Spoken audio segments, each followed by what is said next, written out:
ত্রিকালজ্ঞ মহাদেবী লোকনাথের জয়। পাপী তাপী উদ্ধারিতে হলেন উদয়। আবির্ভূত হন বাবা কুশুয়া গ্রামেতে, জনমিলে লোকনাথ ঘোষাল গৃহেতে। পিতা রামকানাই ঘোষাল, কমলা দেবী মাতা। ধর্মপরায়ণা তিনি, সতী পতিব্রতা।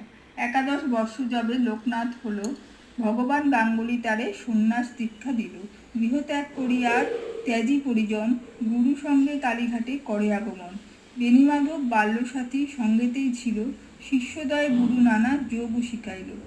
তারপর আসে তারা হিমাদ্রি শিখরে, দীর্ঘদিন সাধনায় সিদ্ধি লাভ করে। তারপর গুরু সঙ্গে শিষ্য 2 জন পৃথিবীর নানা দেশ করেন ভ্রমণ। বিভিন্ন ধর্মের তত্ত্ব জানিবার তরে উপস্থিত হন মক্কা মদিনা নগরে। কাবুলে আসিয়া মোল্লা সাদির ভবনে, কোরআন শরীফ পাঠ করেন যতনে। বিশ্ব পরিক্রমা শেষে বেণীমাধব সঙ্গেতে উপস্থিত হন চন্দ্রনাথ পাহাড়েতে। দাবানল জ্বলে ওঠে বনের ভিতর, অগ্নি থেকে রক্ষা করে বিজয় গোস্বামীরে। বেণীমাধব চলে যান কামাখ্যা ধামেতে, বাবা নেমে আসিলেন বারদি গ্রামেতে। বাবাকে প্রথমে কেহ চিনিতে না পারে, পাগল বলিয়া সবে উপহাস করে। একদিন দুবামনের পৈতা জড়াইল, গায়ত্রী করিয়া বাবা তাহা খুলে দিল। চারিদিকে এই কথা প্রচার হইল, দলে দলে ভক্তবৃন্দ আসিতে লাগিল। অতঃপর আশ্রম হইল বারদিতে, বহু ভক্ত শিষ্য সেথা লাগিল আসিতে। পাপী তাপী রোগী কত আসিল তথায়, সবার কষ্ট বাবা করে নিরাময়। শিষ্য আর ভক্তের বাবা বলেন এ কথা, আমাকে ঠাকুর রূপে পূজা করা বৃথা। শ্রদ্ধা ভক্তি নিয়ে যে বা আমারে ডাকিবে, অবশ্যই সেই ভক্ত মোর সাড়া পাবে। আমি নেই এই কথা করুণা কখনো, করুণা মনেতে, ছিলাম আছি থাকবো সদা তোদের মাঝেতে।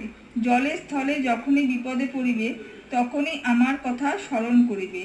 এই রূপে লোকনাথ কত লীলা করে, কার সাধ্য সেই সব বর্ণিবারে পারে। 160 বৎসর বাবার বয়স হইল, মর্তধামে ত্যাজিতে বাবার ইচ্ছা হলো। 1297 সাল 19 জ্যৈষ্ঠতে দেহত্যাগী যান বাবা অমর লোকেতে। যার ঘরে বাবার চিত্র রাখিবে যতনে, অন্ন কষ্ট থাকিবে না তাহার ভুবনে। রোগ শোক দুঃখ কষ্ট সব দূরে যাবে, পুত্র পৌত্র সহ সবে আনন্দে থাকিবে। বাবার পাঁচালি যে বা পড়ে কিংবা শুনে, পুণ্যবান সেই জন সদারে পুণ্যে। কোনো মন্ত্র কোনো দীক্ষা নাই তার নামে, তার নামে মহামন্ত্র এই মর্তধামে। যত বেশি তার নাম উচ্চারিত হবে, মানব কল্যাণ তত অধিক হইবে। জয় বাবা লোকনাথের জয়, জয় বাবা লোকনাথের জয়। জয় বাবা লোকনাথের জয়।